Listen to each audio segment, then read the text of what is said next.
해킹으로 인해 유실되었던 85만 개의 비트코인이 매도세를 형성한다면 어떻게 될까요? 과연 시장은 파멸의 길을 걷게 될까요? 오늘은 마운트 국스발 악재에 대해서 해석해보고 앞으로의 시장 방향에 대해서 이야기해보도록 하겠습니다.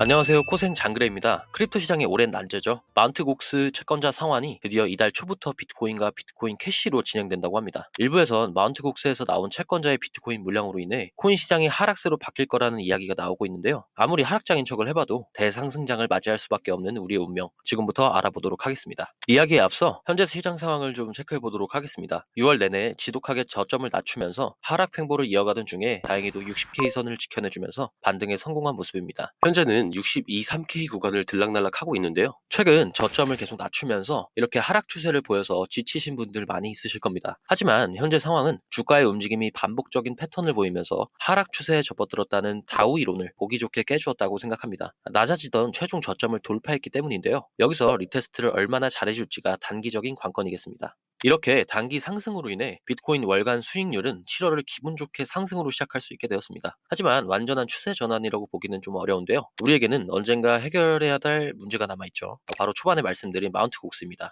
해결되지 않은 리스크를 가지고 가는 것은 굉장히 찝찝하죠. 매도 먼저 맞는 게 낫다는 말이 있지 않습니까? 하지만 정말 이게 아픈 매인지는 생각해 볼 필요가 있습니다. 우리를 계속 괴롭히는 이 마운트 곡스 정확하게 짚고 넘어가 보도록 하겠습니다. 뉴스에서 마운트 곡스 하는 건 많이들 보셨을 텐데요. 모르시는 분들도 있어서 간략히 소개해드리도록 하겠습니다. 마운트 곡스는 세계 최초로 비트코인을 상장시키고 한때 전 세계 코인 거래 70%를 차지했던 대형 거래소입니다. 하지만 2014년 해킹으로 인해 85만여 개의 비트코인이 도난당하면서 파산했죠. 이후 마운트 곡스 투자자들은 채권단을 조직해서 일본 도쿄 법원에 마운트 곡스 회생을 신청해 피해 회복 절차를 밟고 있었는데요. 드디어 이달부터 올해 10월 31일까지 비트코인 14만 2천 개, 비트코인 캐시 14만 3천 개 등을 채권자에게 상환할 예정으로 발표했습니다. 우리가 가장 궁금한 것은 이 물량이 한꺼번에 매도세를 형성한다면 이겠는데요. 결론부터 말씀드리자면 쫄면 지는 겁니다. 마운트 곡스의 비트코인이 채권자들에게 상환이 된다고 해도 개인에게 모든 물량이 가는 게 아니라 채권 회사, 즉 기관에게 가게 됩니다. 기관은 지금 무엇을 하고 있죠? ETF를 하고 있죠. 이렇게 비트코인을 다량 가지고 있는 기관이 가격 하락을 아랑곳하지 않고 한꺼번에 던진다? 말이 좀 안 맞죠? ETF를 통해서 새로운 금융판을 짜고 있는 세력의 입장에서 비트코인 가격이 한없이 무너지는 것을 원할 리가 없다는 것입니다. 이들은 손해보는 장사를 절대 하지 않기 때문인데요. 개인 채권자들 또한 14년도 이전에 비트코인을 투자한 선구자들입니다. 이들이 반감기 이후 대상승장 사이클의 초입 부분에서 비트코인을 정리한다는 것은 너무나도 가능성이 희박한 이야기죠.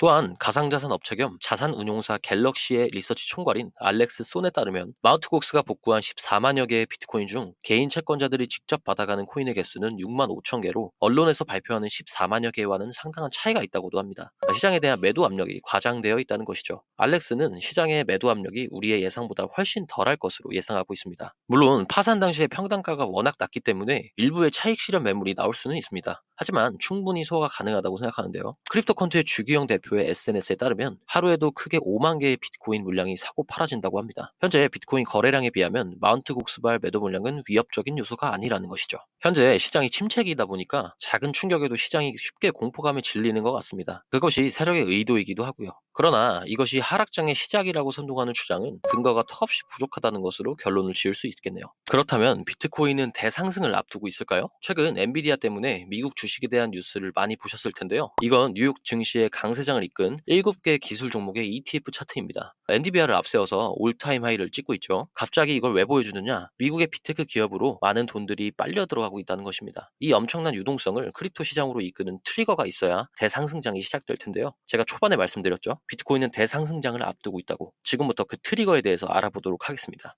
첫 번째로 트럼프의 당선 가능성입니다. 트럼프는 대표적인 친암호화폐적 정치인이죠. 이번 미 대선 후보 토론에서 바이든을 압도했다는 평가가 주를 이루고 있습니다. 때문에 지지율이 30%까지 차이 나는 여론조사도 있었는데요. 이에 민주당 측에서는 대선 후보를 바꿔야 한다는 목소리까지 나올 정도로 바이든의 당내 입지까지 흔들리고 있습니다. 가면 갈수록 트럼프의 당선 가능성이 높아지고 있는 상황인 것이죠. 트럼프는 미국이 미래 암호화폐 산업의 패권을 차지하기 위해 암호화폐 업계에 더 유리한 환경을 조성하고 장려할 것입니다. 그가 한 발언들과 공약을 지켜야 하기 때문이죠. 따라서 비트코인의 미래 또한 밝을 수밖에 없다라는 것입니다. 미국의 대선만큼 중요한 것이 바로 금리 인하인데요. CME 패드워치를 보면 9월 달에 금리를 인하할 것이라는 베팅이 점점 늘어나고 있습니다. 그 이유 또한 저는 방금 말씀드린 미국 대선과 관련을 지어보고 싶은데요. 미국 대선이 언제죠? 바로 11월입니다. 보셨다시피 바이든은 지지율에서 트럼프에게 밀리고 있습니다. 재선을 위해서라도 대선 전에 금리 인하 카드를 한번 쓸 수밖에 없다고 생각합니다. 실제로 증시가 호황일 때 미국 대통령 재선 확률이 80% 정도라고 하는데요. 금리를 인하해서 증시와 가상자산의 훈풍을 불러일으킬 필요가 있다는 것이죠. 또한 매크로 지표들도 금리 인하를 가리키고 있습니다. 저번 주 금요일날 발표된 지표 PCE인데요. PCE는 미국 개인 소비지출 물가 지수로서 연준이 금리를 인하하는 데 있어 굉장히 중요하게 보는 데이터입니다. 결과가 예측치를 부합했고 이전치를 하회하는 움직임을 보였습니다. 따라서 물가 상승이 꺾여간다는 시그널을 계속 공고히 하고 있는 것으로 해석할 수 있는데요. 금리 인하의 가능성이 커질수록 시장의 유동성은 그 기대와 함께 물밀듯이 비트코인으로 향할 것이라고 생각합니다. 세 번째로 고래의 매집입니다. 시장이 아무리 안 좋다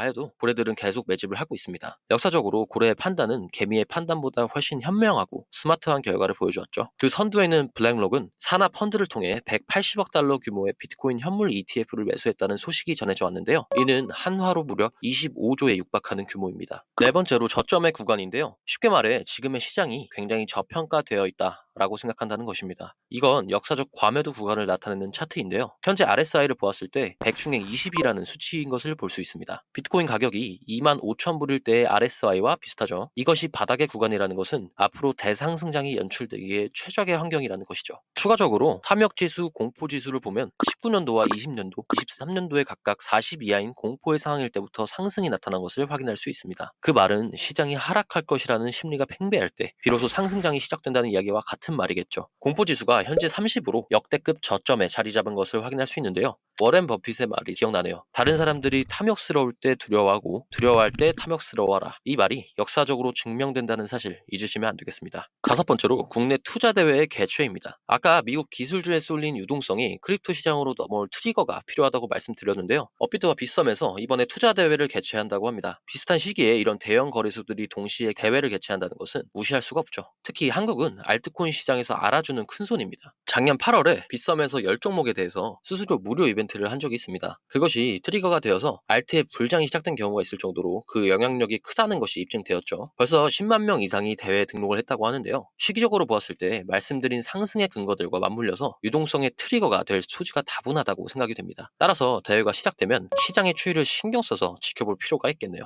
마지막으로 프랙탈적인 부분입니다. 프랙탈이란 비슷한 형태로 끝없이 되풀이되는 자기 유사성의 기하학적 개념인데요. 쉽게 말해 역사는 반복된다 라는 의미입니다. 사진을 보시면 히든 상승 다이버전스에 대한 이야기를 하고 있습니다. 상승 다이버전스는 한마디로 상승의 방향으로 힘이 발산한다는 것을 나타내는데요. 역사적으로 강한 상승 시그널이라고 볼 수 있습니다. 과거를 보면 2023년도 초반과 7월에 같은 상황 이후 강한 상승을 보여줬고 현재 똑같은 상황에 놓여져 있습니다. 또한 12년도, 16년도, 20년도의 대상승장 직전의 차트 움직임입니다. 제가 누차 말씀드리는 대상승장의 초이후의 모습과 유사한 걸 넘어서 거의 동일한 것을 확인하실 수 있습니다. 현재 상황은 상승장으로 아무 문제 없이 흘러가고 있다는 것이죠. 서로가 옥신각신하고 있을 뿐 신고점이 경신된다면 우리가 몰랐던 또 다른 세계가 펼쳐진다는 것은 투자를 해오신 분들이라면 잘 아실 것이라고 생각합니다. 그리고 이건 글로벌 M2 통화량인데요. 전 세계 시장에 있는 화폐의 총량을 나타내는 것인데요. 각종 현금, 예금, 유동성 자산을 의미합니다. 모든 자산은 현금 유동성의 영향이 크기 때문에 M2 통화량에서 벗어날 수가 없는 것이죠. 비트코인도 마찬가지일 텐데요. 현재 유동성이 바닥이고 앞으로 들어온다는 것을 감안하면 말씀드린 프랙탈들은 시기적으로 더욱 정교하게 맞아떨어진다고 해석할 수 있겠습니다. 이렇게 모든 지표와 뉴스들이 비트코인의 대상승장을 맞이할 준비들을 하고 있는 것으로 보입니다.